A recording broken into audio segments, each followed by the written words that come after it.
Último ano, como que vai? Todo mundo aí, tudo bem? Espero que sim. Então, o tio Jorge vai continuar dando umas dicas para a gente fazer aquela atividade do livro que ficou pela metade, tá bom? Então, na aula de ontem nós fizemos até a quinta questão. Hoje a gente vai fazer da sexta em diante, dando aquelas dicas primordiais para você adiantar o seu serviço, né? E a gente conseguir responder com mais facilidade e, acima de tudo, aprendendo, tá bom? Entendendo o assunto, que é para não deixar de entender jamais o assunto. Pronto, você entendeu, tá ótimo. Então, pegue nosso material didático, nosso livro, e vamos lá, vamos para as questões. Pois muito bem, estamos aí na página 46, tá bom? E vamos ver o que é que a sexta questão dessa página vai nos indicar. Então, nós temos aí a sexta questão, que ela diz assim, ó. Observe o mapa da página 39, que vai falar sobre o périplo africano. Tá bom, pessoal? Presta atenção que périplo quer dizer contorno. E périplo africano quer dizer contorno sobre o continente africano, para chegar até as Índias. Tá bom? Então, descreva as rotas das viagens dos descobrimentos dos portugueses e espanhóis pelo Oceano Atlântico, as terras por eles descobertas e os navegadores descobridores das novas rotas marítimas. Então vamos para a página 39, onde vai falar sobre esse mapa, sobre o périplo africano. Encontramos aqui, veja só, vamos ver aqui o nosso mapa da página 39, o que é que você vai colocar naquela questão. Vamos ver como é que está o mapa da página 39, olha só. Interessante, ó, você pode ver setazinhas aqui com o nome dos navegantes, né, dos navegadores da época. Você não vai ter nenhum problema quando você vê a parte da Espanha, né, e a parte referente a Portugal aqui do lado. Então você pode colocar Portugal, dois pontos, fez expedições, enfim, a África e as ilhas do Atlântico, né, ó, cruzando, fazendo o contorno, o périplo africano, enfim, ó, Cabral, por exemplo, fez essa viagem aqui, ó, certo? Essa parte rosa aqui também foi uma viagem portuguesa, né? Vocês podem perceber, a viagem de Vasco da Gama. Vasco da Gama foi o primeiro a contornar, né? Teve a viagem de Cabral, que já falamos, né? Teve a viagem de Bartolomeu Dias, que ele veio por aqui, pelo Cabo, depois ele não conseguiu ir até as Índias, ele voltou. Na parte da Espanha, o que aconteceu? Espanha, dois pontos. Destacamos a viagem de Colombo, em linha reta, onde ele acabou descobrindo sem querer o novo mundo, né, o novo continente. Teve também a circunnavegação de Fernão de Magalhães. O Fernão de Magalhães ele pega e faz esse movimento aqui, circulando o continente, fazendo um périplo pela América do Sul e saindo bem aqui, ó. Olha como é que ele faz, ó. Ele faz realmente aquela volta que o Colombo queria fazer, o Fernão de Magalhães consegue fazer pela Espanha, tá bom? Então é fácil, você coloca Portugal dois pontos e faz uma descrição, pode até colocar igual como está aqui, faz os principais navegadores, Bartolomeu Dias, Cabral, enfim, né? E a Espanha dois pontos, principal viagem, Colombo, que fez a primeira viagem, depois o Fernão de Magalhães, que fez o périplo da América do Sul e acabou saindo aqui e retornando pelo périplo africano. Périplo quer dizer contorno, tá bom, gente? Contorno quer dizer périplo. Vamos para a próxima, vamos lá. Ok, vamos lá. A sétima questão diz assim, ó. Na virada do século XV para o XVI, Portugal e Espanha disputaram terras a serem descobertas. Em que consistia o acordo por eles realizado chamado de Bula Intercoeteira e em que resultou essa chamada Bula Intercoeteira? Exatamente, foi uma tentativa de fazer um acordo entre os dois países, Portugal e Espanha, chamada Bula Intercoetera, né? Essa bula dizia, vamos dividir o mundo aí entre os dois países. Portugal não aceitou porque se achava meio prejudicado. Ele pegava um pedacinho muito pequeno aí do Novo Mundo, né? e o restante ficava com a Espanha, a parte descoberta ia ficar com a Espanha. Então, essa bula intercoeteira você pode colocar na resposta que poderia ser uma coisa como um documento ou uma tentativa, um documento que representava uma tentativa de Portugal e Espanha dividirem o mundo conhecido entre os dois países, fato que não aconteceu.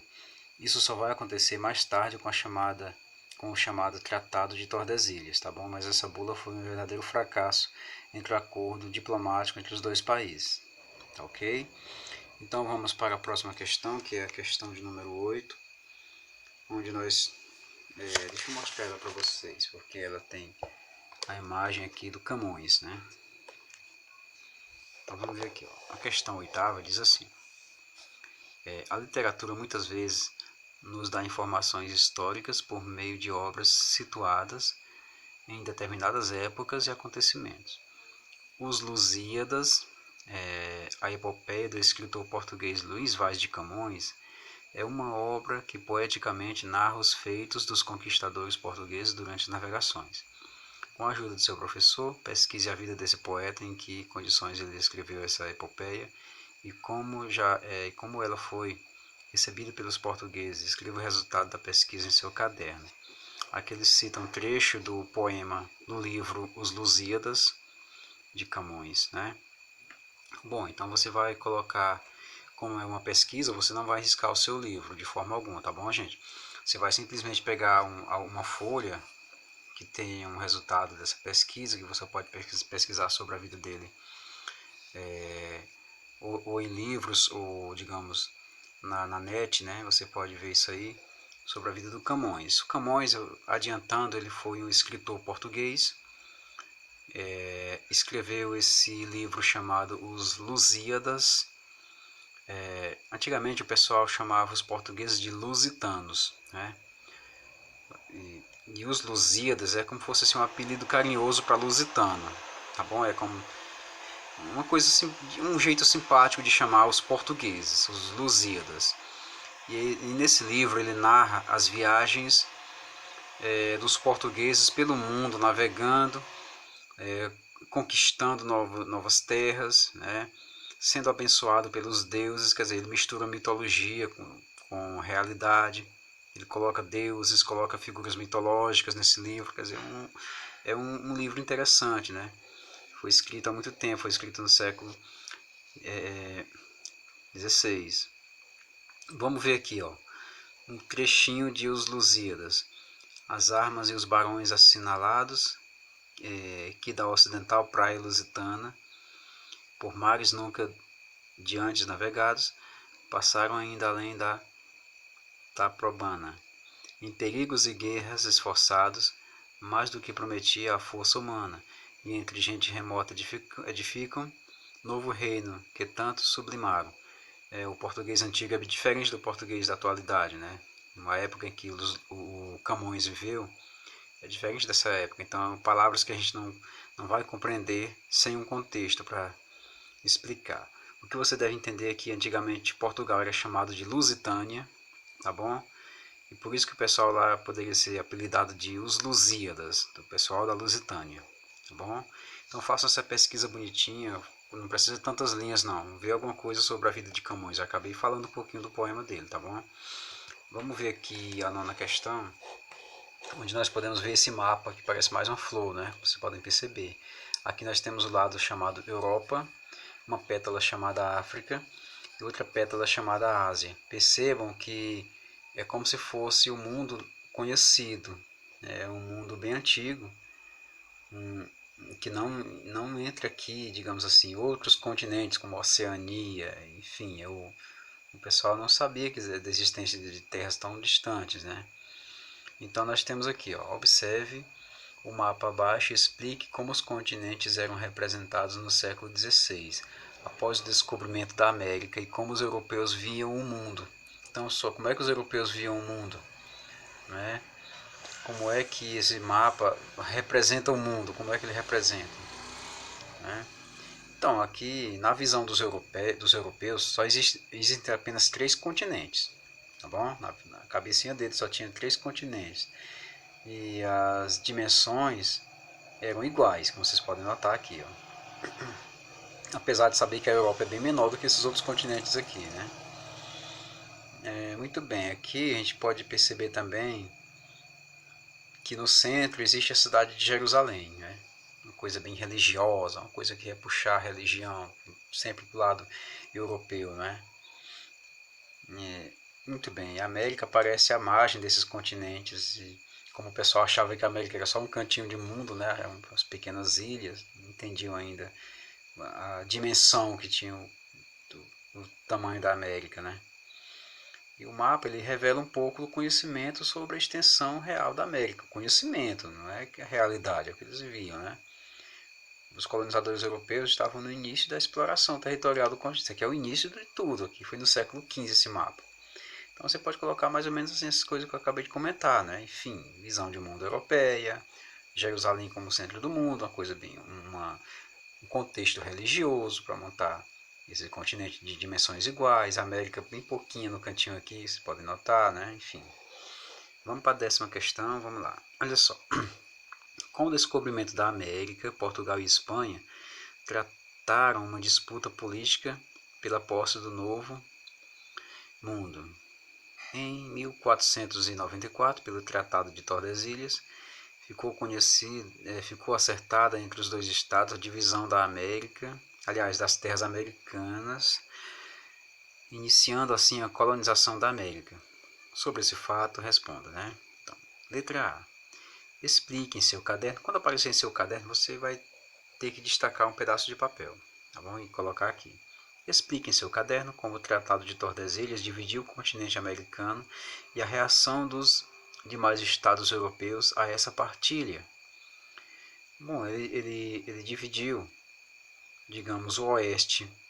O oeste ficava para a Espanha, né? Enquanto o leste ficava com Portugal. Essa parte aqui mais dianteira aqui, né? É como se o lado direito ficasse com os espanhóis e o lado esquerdo ficasse com Portugal. Foi uma linha imaginária, um documento assinado na cidade de Tordesilhas, uma cidadezinha espanhola, onde portugueses e espanhóis acabaram assinando esse acordo, né? Bom, os outros países não aceitavam. Espanha, aliás, França, Inglaterra e Holanda não aceitavam, então acabaram investindo em pirataria, né? Como a gente já falou sobre esse assunto. Os piratas trabalhavam sozinhos, mas quando eles eram contratados por esses reinos, né, eles se tornavam corsários, né? Era uma atividade econômica dos reinos europeus, né? Nem tanto dos reinos, que a Holanda não era um reino, né? Letra B, ó. Explique os princípios básicos adotados por Portugal e Espanha para iniciarem a exploração colonial da América. Os princípios básicos, né? Então você vai colocar aquela parte que está lá na páginazinha, que você vai tentar resumir esse pedacinho bem aqui. Ó. Deixa eu mostrar para vocês para não ficar. Você vai tentar resumir esses princípios básicos aqui, tá bom?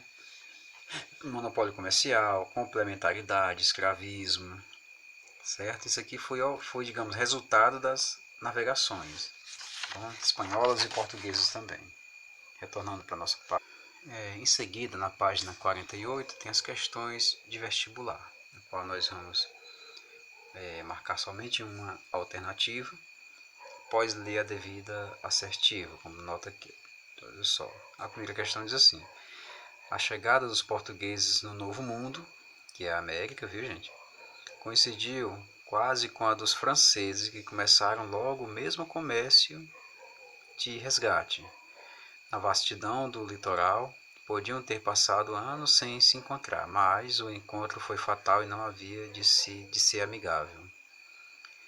Em relação aos motivos dos conflitos entre Portugal e França no Novo Mundo, pode-se afirmar corretamente, como vocês são espertinhos e já sabem da resposta, vamos ver por quê, né?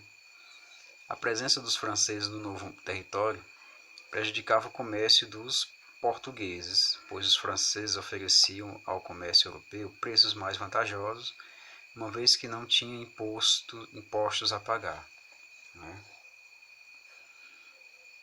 Então, como você nota, a França tentava a todo custo também participar dessa jogada, dessa expansão marítima do continente americano, e ela conseguiu em muitos aspectos, né?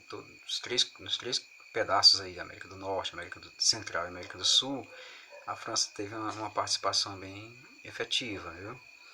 E ela seria a grande competidora aí de Portugal por essas regiões aí, tá bom? A segunda questão, depois a gente faz as demais. A segunda questão diz, ó, a propósito da expansão marítimo-comercial europeia do século XV e XVI, pode-se afirmar que, como vocês podem ver, aqui já tem, ó, letra C, a centralização política fortaleceu-se com o descobrimento das novas terras, né?